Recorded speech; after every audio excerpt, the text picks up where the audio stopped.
Welcome to Soul Sessions, y'all. It's been way too long. I'm your host, Jalen Scott, and today marks the first episode of the 1-year anniversary of Soul Sessions. We have a special guest today. Truly presidential, really. President Timothy Beard. Thank you. Please introduce yourself. Thank you, Jalen, for having me, and to all of our illustrious students of this institution.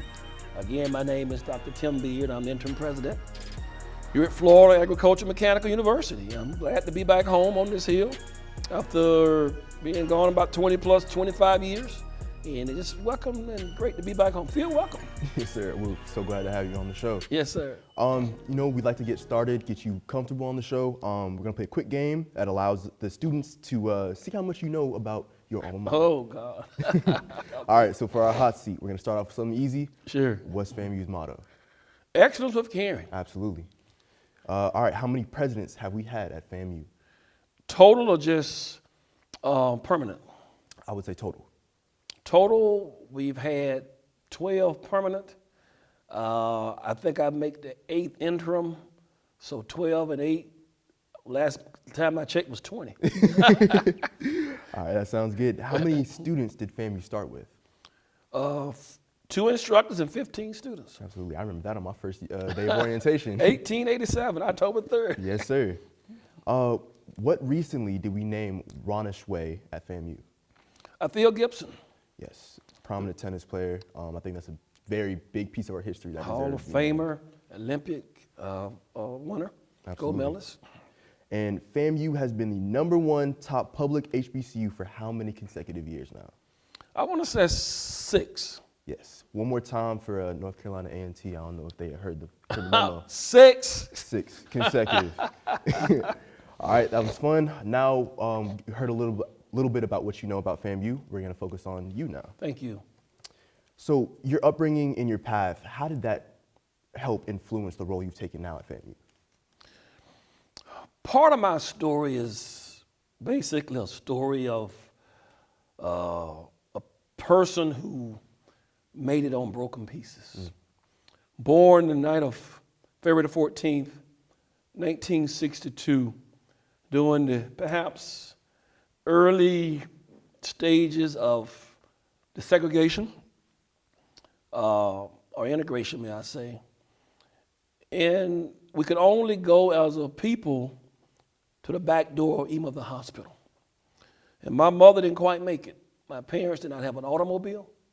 They have to go from house to house in Port St. Joe to finally get the Barbara to transport her to the hospital. And they didn't make it in time for the delivery. So I was born literally on the ground. My mother waited 20 plus years. I think I was a senior, just finished at FAM, before she indicated that to me. And my response was, Mom, you could have told me that years ago.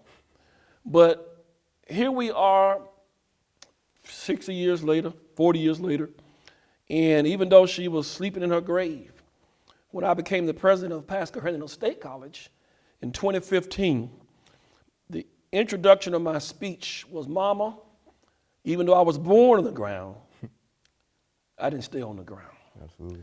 My story is a story that institutions such as FAMU helped pick me up off the ground. So all throughout my career, 40 plus years, I remember the importance of resiliency. Coming to FAMU took that to a new level and being called the comeback kid. They say you can get anywhere from FAMU. Anywhere from here. Yes, sir. Yeah. And I think it's a testament to how far we've come and how far we can go. Sure. Now, given that you're a pastor, now interim president, is there anybody who kind of shaped your ability to lead and your ability in service? I have many heroes and sheroes.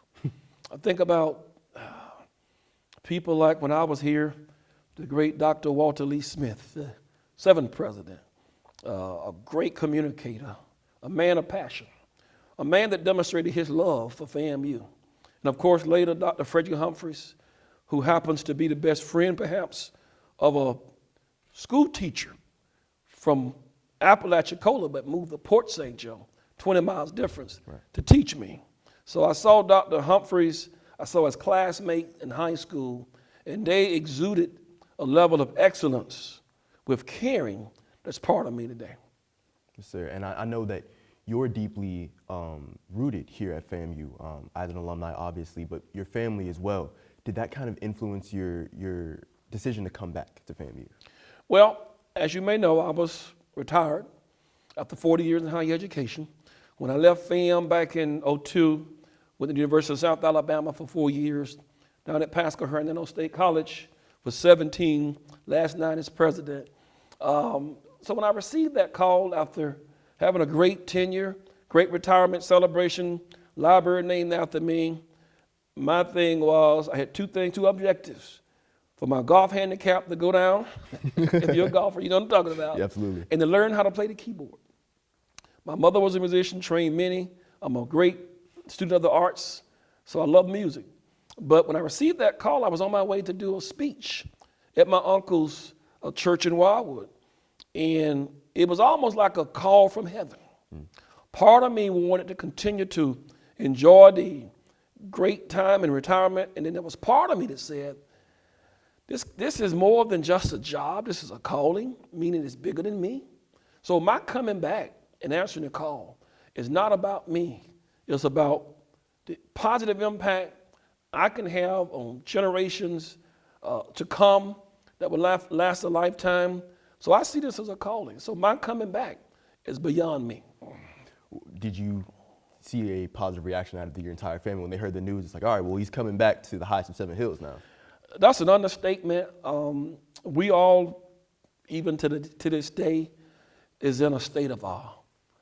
Coming back to lead FAMU is beyond what any of us could imagine. Knowing the number of lives, families, and generations, and people all over the world, that we're in a position to make a positive influence on their trajectory throughout life is just mind-boggling. If I'm not mistaken, you're still in your first 100 days. How do you feel? I think I'm around 70, what's the day? I'm around 73, I believe, or 2. It's still a great journey. Still have some things that I want to accomplish. I've accomplished a lot. Still have a lot of things to accomplish. So I'm still on a high. All right, I'm going to read you this quote that you had in the interview. It says, "In this time of transition, the excitement has been just as palpable as when I came to FAMU in 1980. Can you tell us about your time at FAMU? Yeah, my first day, one of my first days, there was a gentleman who happens to be the National Alumni Association president, a former dean of students here at FAM, as well as a local pastor. And I heard him use a quote that's highly quoted today. He said, FAMU yesterday, FAMU today, FAMU forever. I've never experienced such inspirational loyalty. That has stayed with me for over 44 years, to see the love that people had for FAMU then and still have it to today. To this day, we don't have the words to describe it. It's something that it's hard to find the words when you're talking about HBCUs and FAMU, what it really means to us in the world. Maybe it's the spirit of our ancestors. Maybe it's the spirit that says we went through blood, sweat, and tears. We gave blood, sweat, and tears for generations to come. And we're talking 137 years. We believe that's the spirit that is in me and the people that ever come to FAMU.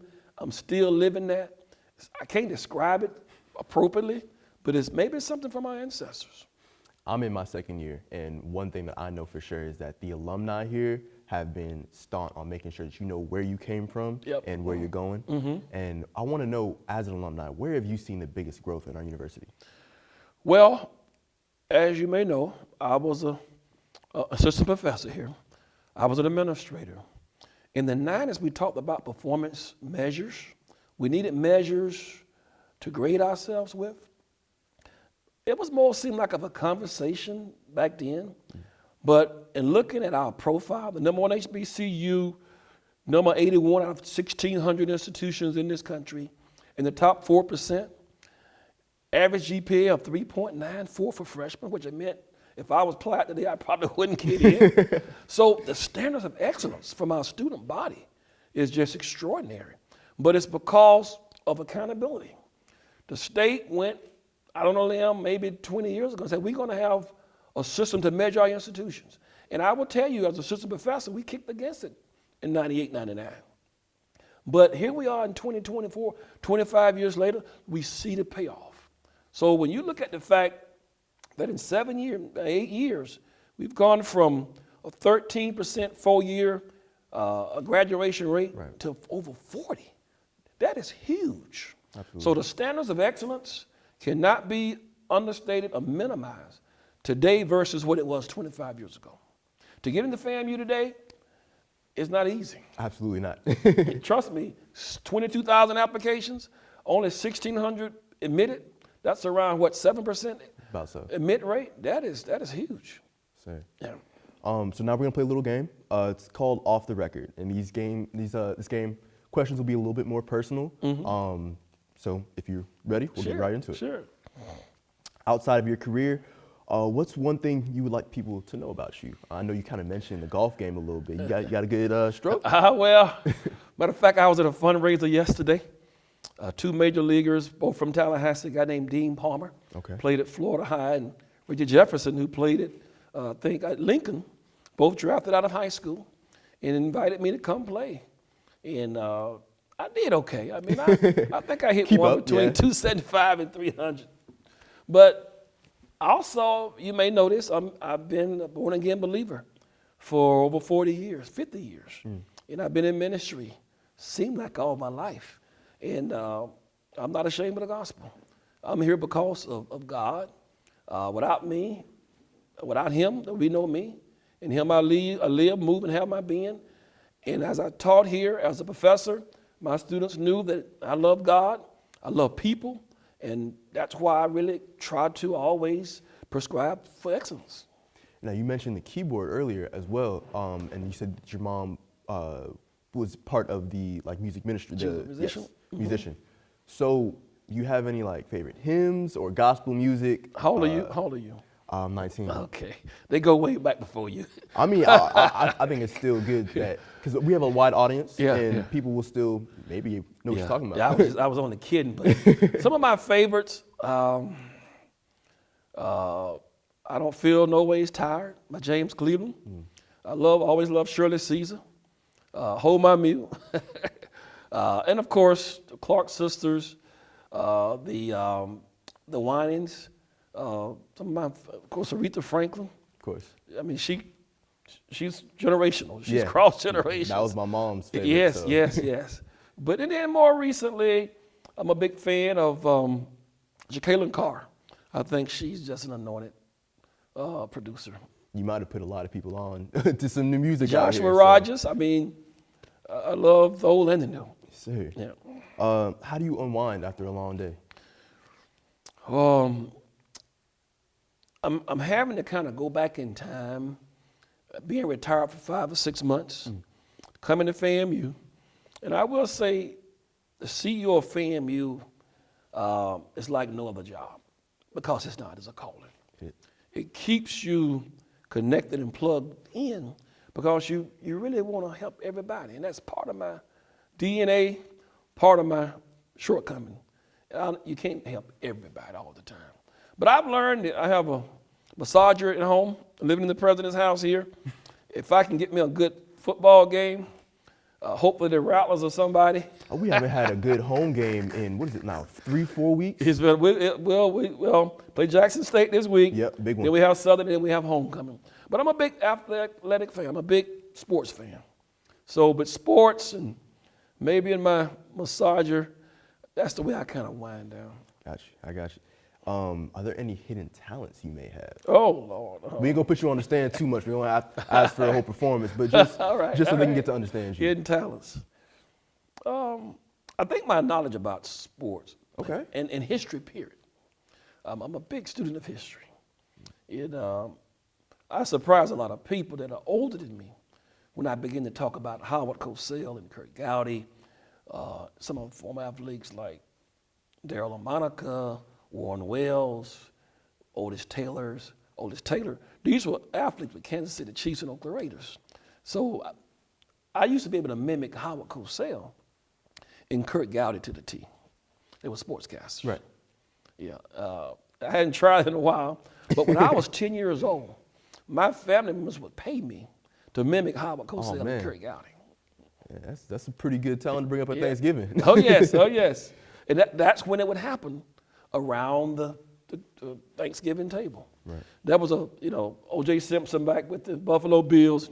Miami Dolphins had won 2 Super Bowls. So I would mimic Howard Cosell. We know everyone looks forward to homecomings, that Friday, and football games in the fall especially. Sure. But what's your favorite FAMU event now that you've kind of been on campus and you've been able to see how it was as an alumni and how it is now? What's your favorite event? I've always loved convocation. Okay. Homecoming convocation is the kickoff to a week. I mean, we know it starts earlier. Right. But for alums, it's kind of the convocation. And the spirit is in convocation, unbelievable, inspirational. And I used to love to hear the great late Dr. Humphrey say, when the dark clouds. Hold on to that. We're going to come back to that. Gather on the horizon. What's your favorite FAMU tradition that no longer exists that you wish still did?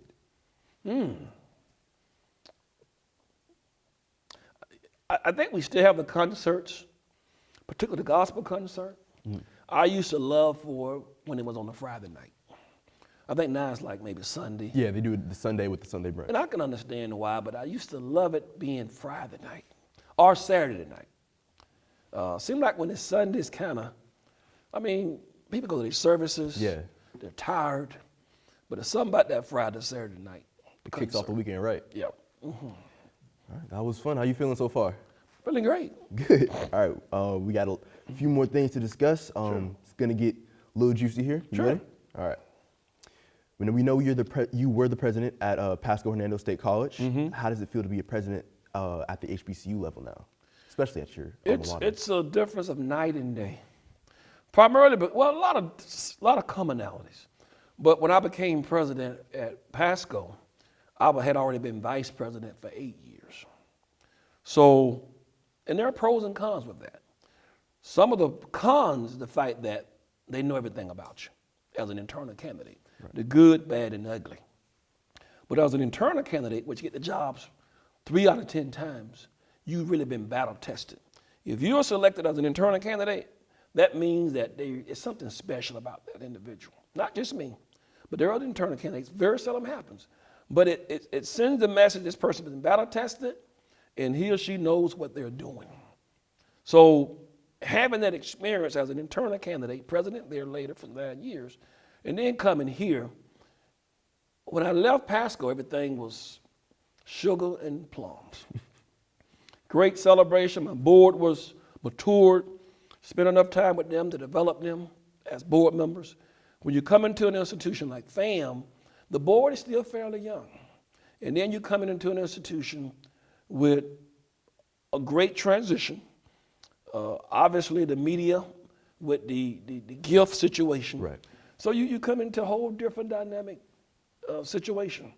In the university system, you not only have board of trustees, but you have a board of governors. You have 2 layers of bosses. I don't think people know that there is a kind of transition in power when it comes to those levels.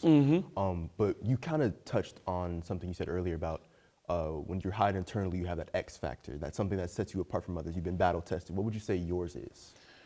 Well, I think because I've been here as a student, faculty member, administrator, and then my children just left here a few years ago, I'm aware of a lot of historical happenings at FAMU from a parent, from an administrator, and from a student. So I have a lot of perspectives. So I can pretty much come in this arena and talk to anybody, whether it's faculty, students, staff, administrators, board members, legislators. My repertoire is quite huge. And I think that's one reason I was called, is because you needed somebody, not a novice, you needed somebody who has been battle tested, worked at other institutions, including traditional white institutions, served with board members. Matter of fact, at Pasco, I had no persons of color on my board. So coming here, night and day.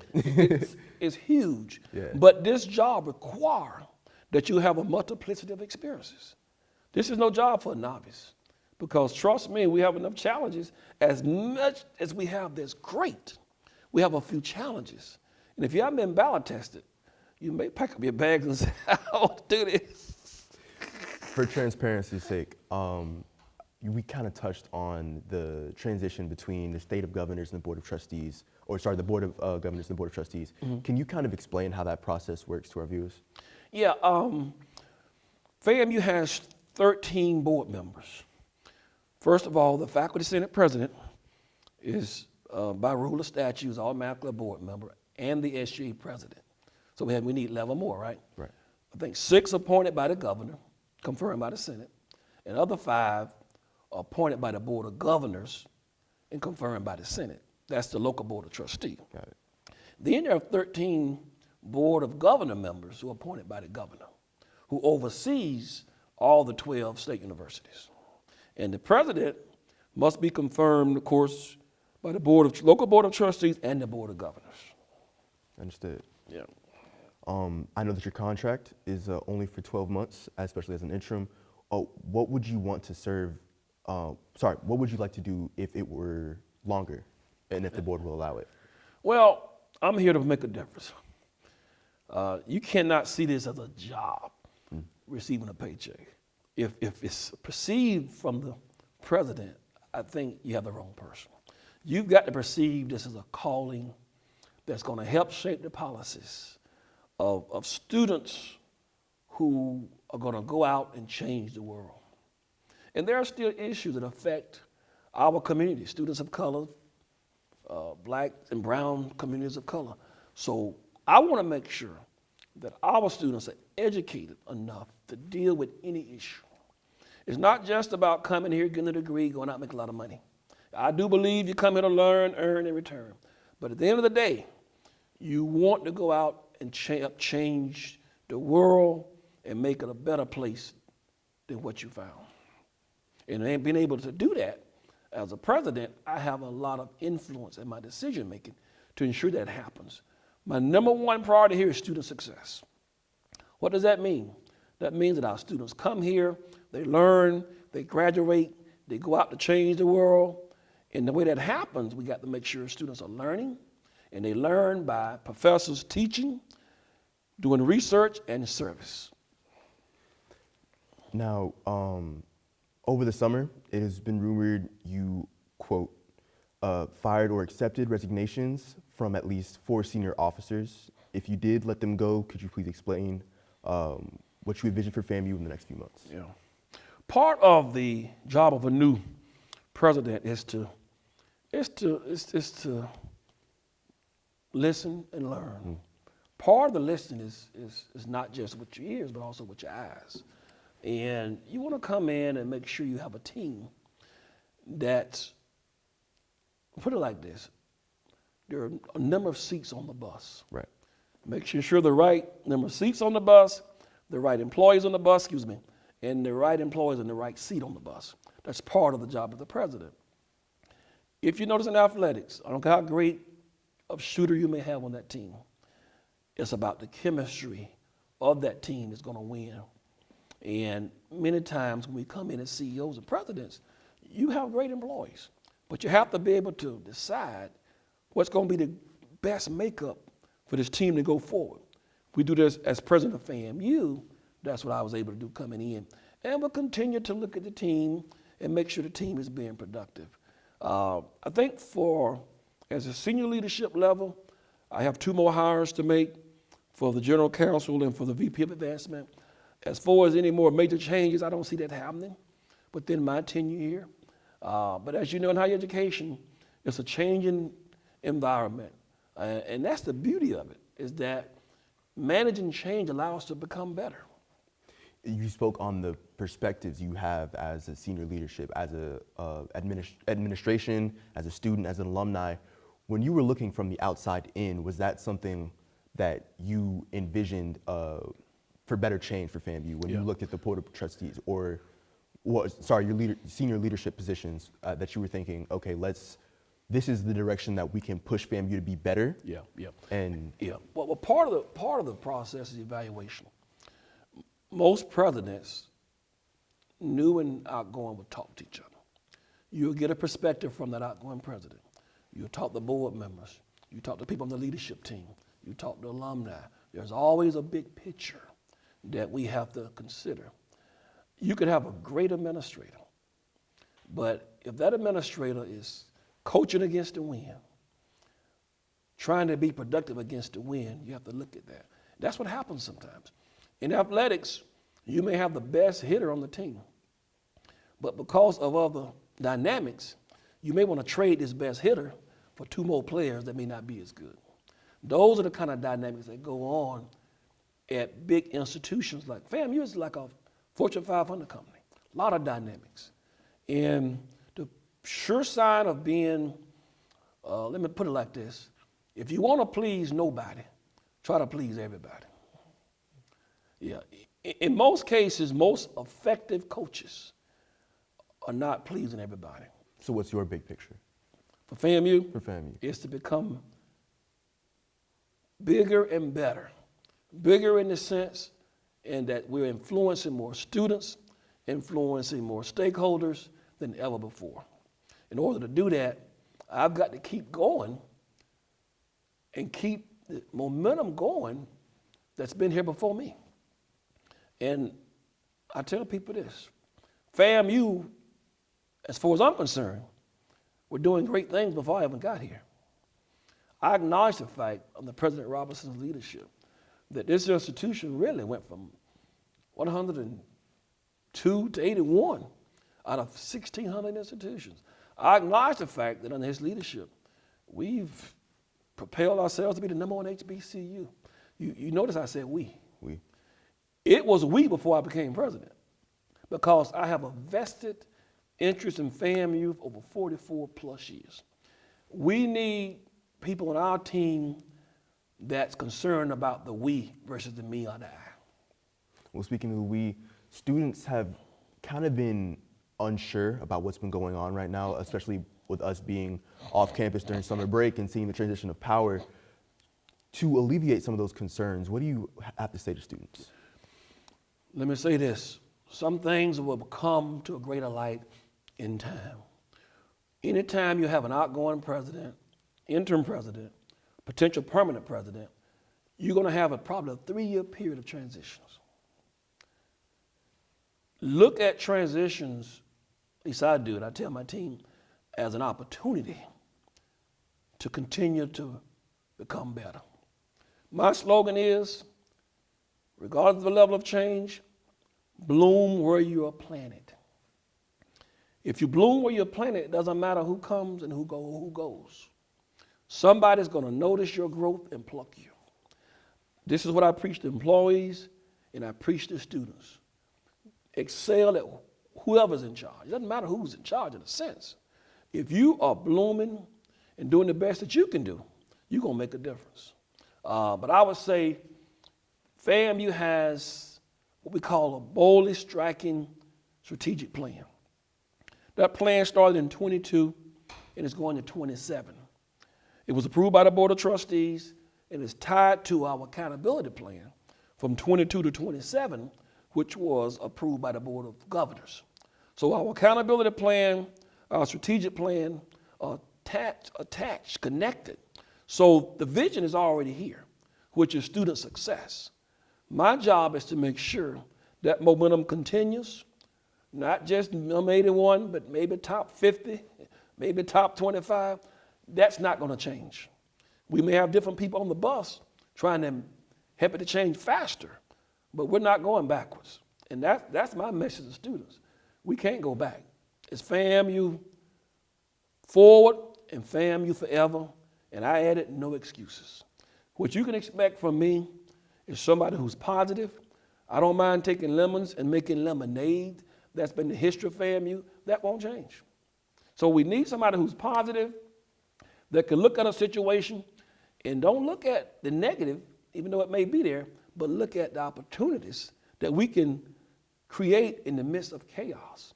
If we have not learned anything from COVID-19, one thing we ought to learn, it should be, how do we handle chaos? Because I will tell you, as a president of a major institution, I would talk to other presidents throughout this country, including Dr. Robinson, we were shaking our heads. I mean, this was one of the first times where we in education are like, ooh, we don't understand, we don't have any answers. We were tired for 2 or 3 years. But most of us came out all right, came out better. So the attitude of how we look at conflict, how we look at change, has more to do with your growth than anything. Speaking of change, we're going to our final topic here. For a larger scale, we have a huge change in power coming in the United States right now with the presidential election going on. Mm-hmm. For students who are trying to get involved with voting and to make sure that they're well informed to go into the decision in November, how can you as a president ensure that students are doing their due diligence to be a part of this upcoming election? Well, we strongly emphasize to our administrators, to all of my stakeholders, you've got to go vote. And I think our student body, we get it here, we get it. I think every year our percentage of students who are voting are very high. You've got to vote. You've got to express through voting your beliefs and your philosophy. And the truth of the matter, I don't think any of us are that crazy about politics today. But the only sure reason it's not going to get any better if we don't participate. We've got to be part of the process. And people differ. You have Democrats differing with each other, Republicans differing with each other. It's going to happen. But my thing is, how do we find a common thread that's going to make all of us better? With Florida being such a crucial swing state in this election, you kind of mentioned how the governor has some say in who has the executive powers in the Board of Governors and Sure. the Board of Trustees. He hasn't been on the exactly friend side of education here in the state of Florida. Mm-hmm. So how can you ensure that we as students in the state of Florida can continue to have our emphasis on Black history and messages of inclusion overall? My job as an educator, administrator, president of FAMU is to ensure we have a seat at the table. There's a saying that says, if you're not at the table, you're on the table or on the menu. So we've got to be able to at the table to have that conversation. In order to do that, we've got to be savvy enough to seek that audience, to be part of that audience. We can't stay over here in left field and get the things we want to accomplish if we're not at the table.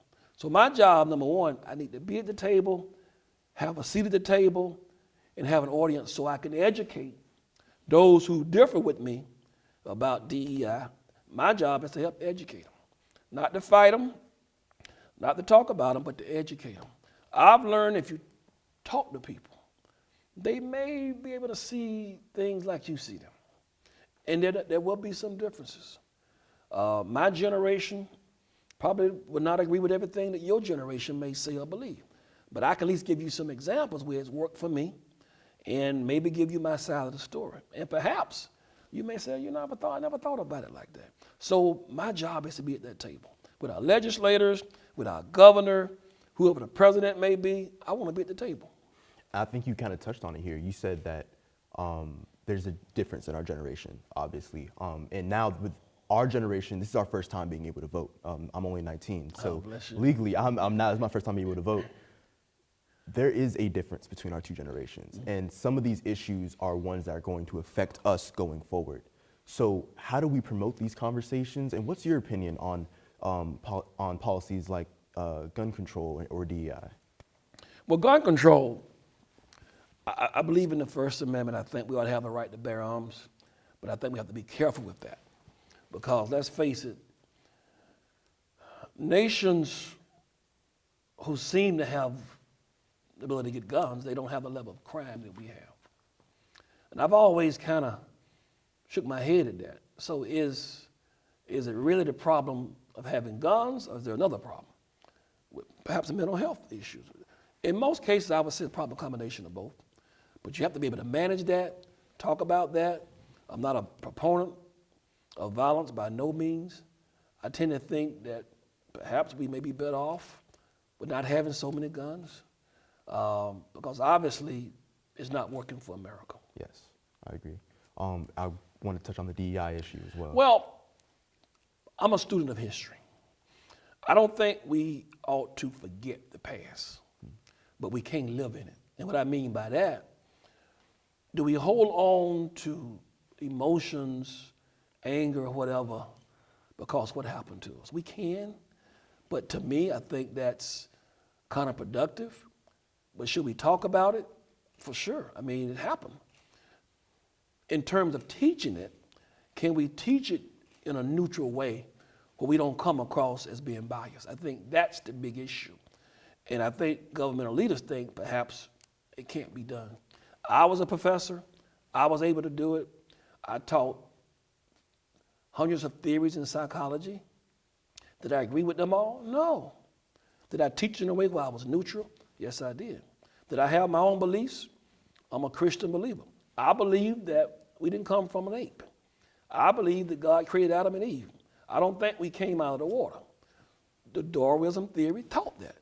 Did we teach it in school? Yes, we did. So my thing is to educate the leaders on the fact that 95% or more of our professors, I believe, can teach it in a neutral way. Should anybody ever be excluded? I think we have to love everybody.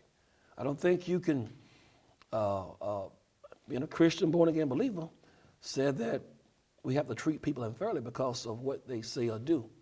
Do we agree with everything they may say or do? No. And again, being a follower of Christ, I mean, he was able to love what we may say who are called the unlovable. Yeah. But to those who say that you can't, if you're at doomed to repeat history if you don't learn from it, how can we have those conversations if you're not having it in? I don't know if you can be completely neutral when teaching these topics. I disagree there.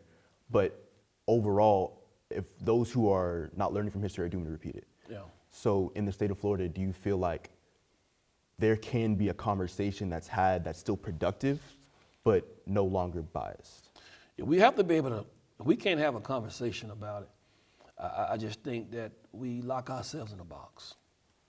I think we do. I think and that's the beauty of higher education. We should be able to debate ideals and ideals here. That's been the beauty of our country. That is what separates American education from every other education institution in the world. That's the beauty of being here at FAMU. And when you do research, you basically are measuring differences. You're confirming research through differences, or you're refuting. So we in higher education, that's who we are. And we have to continue to educate those who may disagree with us. FAMU is the best place to do it. We'd like to thank you for being on the show. My pleasure. One last question. So it's not more of a question. It's more of a, can you please do the dark clouds begin to gather in the horizon? Do it now? If you can.